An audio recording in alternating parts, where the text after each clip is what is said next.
Hey guys, so I have an update. If you see me, I have an update. You will hear noise in the background because it is the end of the day, so kids are playing outside, a few neighbors are outside. I'm at home, I'm filming at home, so let's get into it straight up. So I've been receiving a lot of mail, and one of them was actually, let me give you the date so that we all don't get everything confused. Today is the let me check. I have my phone actually. Let me show you. Today is the 6:30. You probably can't see the date. It is September 10th, Wednesday. I have a court date coming up in 6 days. It should be the 16th or the 15th. I'm sorry that I can't remember that clean exactly. Let me just double check. So it's on Tuesday, so 16th. Okay, perfect. Aim of this video, let's open some mail together. So when you're going through like a divorce, like I am currently, and separation, 3 years to be exact. 3 years, yeah, it's about close to 3 years. I receive a lot of mail, a lot of emails actually, but they try to balance mail like physical, the letters, because I don't know, maybe they just want me to have like a physical copy. I'm not sure. I haven't done research into like, oh, why is that important, but we're gonna get into it. So this mail, I already opened it by myself. The other day it came last week. Well, I checked my mail last week. So this is from the Nova Scotia Department of Justice. I can share this information with you now because I am sharing this information much later. And so I have a case ID. So the Nova Scotia Department of Justice Maintenance Enforcement Program, these are the people who deal with child custody. So they will, not child custody, let me correct myself, child custody payments, the money part, exactly. So you can enroll your ex-partner into that, your ex-husband or your baby daddy, ex-baby daddy, into the program, so that the maintenance enforcement program can collect the child support on your behalf and send it to you. It's just to keep, I don't know how to explain, you guys, I'm sure you understand, but they're just trying to make it easy for the receiver. I do have an online account where I see all the payments done, arrears, if there are any arrears, and all that stuff. Mainly, I think these guys also exist because of, this organization exists because of arrears. A lot of ex-partners do owe their baby mamas or the mother of their children's child support, and so in arrears, like retroactive child support. So that's the amount which is backdated from the time the ex-spouse stopped paying or did not even start paying. So I'll give you an example. In my case, when I left my marital home with my children, my ex-spouse was supposed to start making child support payments to me. And you might be wondering, well, how is he supposed to know how much it is? He can search it up online. You just needed to go online and they calculate. You just need to add 2 kids. There's a website for it, and then it'll give you the specific amount, and that's the amount that he's now paying today, but through maintenance enforcement program.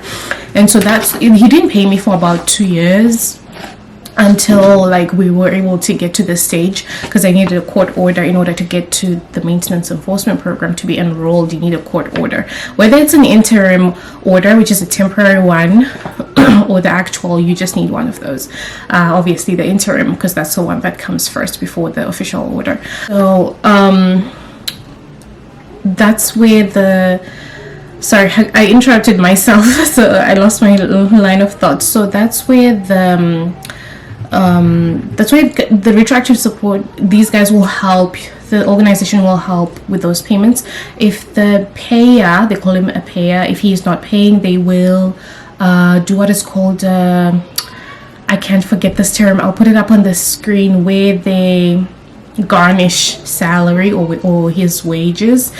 And that means they will take that amount they will instruct the person who handles salaries at your ex-spouse's workplace to send a specific amount of money to maintenance enforcement program before they give the payer his salary. I hope that is clear. And if you didn't understand it, please just try to rewind because I don't want to say it any differently. It might sound confusing.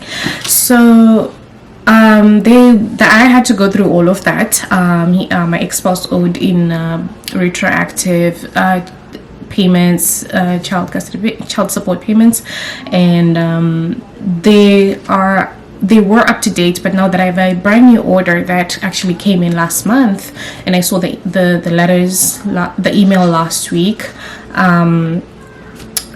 he owes me more, so he will have to pay that through maintenance enforcement program. I think you can keep the ex-spouse in this until the kids are 18. I'm not sure at what age is the top for the ex-partner to stop paying child support payments, but there is a list of like due amount, received amounts here, and the dates. And I do receive an email every time, 2 emails the day before, to say that the payer has sent an amount to the maintenance enforcement program, and then the second email says the maintenance enforcement program has now transferred the funds to your bank. You should expect your payment in 5 to 7 days, but mine usually comes within 24 to 48 hours. So that's pretty much everything. So yes, I have an online account with my case ID, and then they sent me these. This was the first time I was actually receiving this, and the payments don't come out every time. My payer opted to pay half of the amount of the child support in 2 weeks. So he, instead of giving me one lump sum in a month, he chose to pay every 2 weeks. Works best for me, probably works best for his account, but thankfully that money comes. If it doesn't come, they will top up the amount on his arrears. So this one is don't think it's associated with court per se, but it does say the current resident, to pretty much to whoever lives at this address. So I'm curious, I've never received such mail, so let's get into it. So the next court date, they just the defense and the crown are going to submit their final presentations to the judge, and the judge will tell us what's happening next, like what's the next court date. And I'm feeling pretty good about it. I'm feeling really confident. So 1 second. Okay, this is just they want us to complete a survey. It's to do with the municipality, so that's fine. I will read that through at the end of this video. Okay, we have another one. This one has my address, so I'm just assuming this is probably to do with court. So let's see. And then I also wanted to tell you about the recalculation program. So I'm now enrolled into the recalculation program, and that means that each and every year at a specific date, the recalculation department or department, I believe, or organization, they will calculate my ex-spouse's salary every year. So that means if his salary increased due to like a new job or second job or just an increase in wages, he will have to pay slightly more in child support payments. And if the amount reduced, they'll just have to keep it there. If he fails to provide his financial information by a specific date, they will increase his child support payments by 10%. So I'm enrolled in that. And in case you're wondering, I am the receiver and my ex-spouse is the payee, which is the father of the children. Exactly. So there's another letter to do with that. It just says, welcome, you've been enrolled in the administrative recalculation of child support program. Each year our program reviews and recalculates child support payable based on the payer's annual income from the previous year. Being enrolled in our program saves you from going back to court to adjust child support. We are separate from the maintenance enforcement program, although we share information with them as set out in law. So that actually reflected in my account. So what the payer must do each date before the review date, this person must file the required financial information with us by mail, fax, or email. Our contact information appears to be at the top of this letter. And then there's the deadline. I'll read this properly when I'm done here. Okay. Okay. And then you can go back to court for big changes.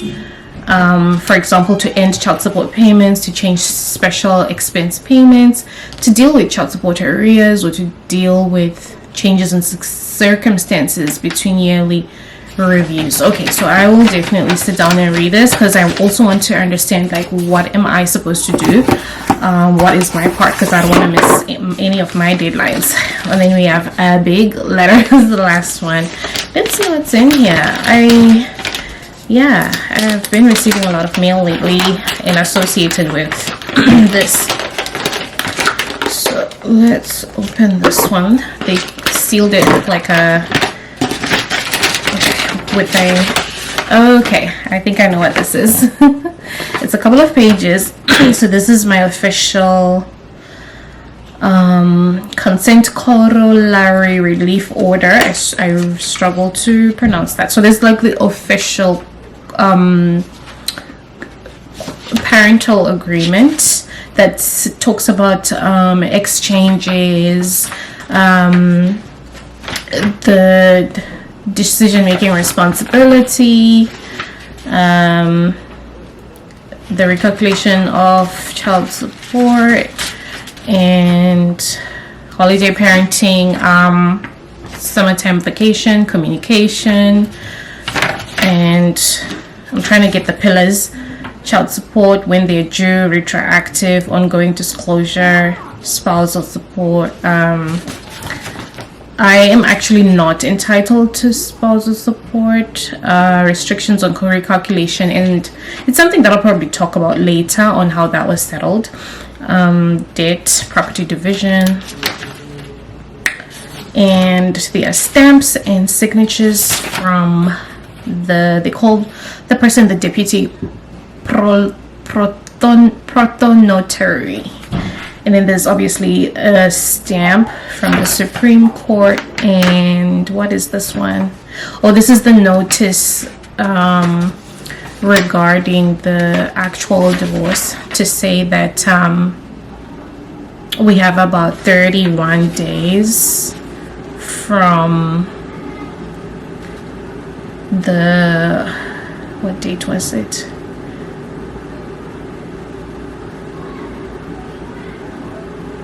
If there's no appeal for the divorce. So yeah, in case you're wondering when we got married, October 28th, 2019. We had a court wedding. His mother showed up and his brother, and for me, I had a friend from high school show up. So that goes to show you the dynamics. And obviously I had my kids. My kids were there. So that was it. That was it. No celebration, absolutely nothing. Like, we literally left the courtroom in the morning, and we're there by 7 o'clock in the morning. To start at 7 o'clock in the morning, we're out there by probably in 30 minutes to 45 minutes, and got everything done, and life just went on. So I'm glad we're here now.